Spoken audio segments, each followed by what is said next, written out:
Hal mohon perpanjangan masa jabatan pejabat PJ Bupati Aceh Utara Azwardi Abdullah. Dengan hormat, Assalamualaikum warahmatullahi wabarakatuh.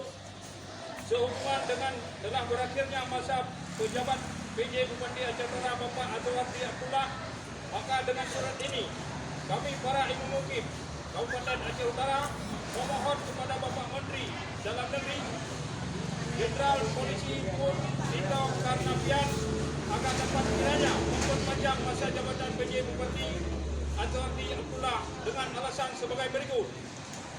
1. Demi untuk melanjutkan pembangunan infrastruktur di Kabupaten Aceh Utara. 2. Untuk melanjutkan pembangunan bendungan Kurung Pasir sesuai dengan rencana para mukim dengan Bapak Azwardi. 3. Untuk melanjutkan program kesejahteraan para ibu mukim. Demikian permohonan ini kami sampaikan agar dapat menjadi atensi khusus Bapak Menteri Dalam Negeri Mendagri Tito Karnavian. Wassalamualaikum warahmatullahi wabarakatuh. Landing Aceh Utara sebelum di 2023.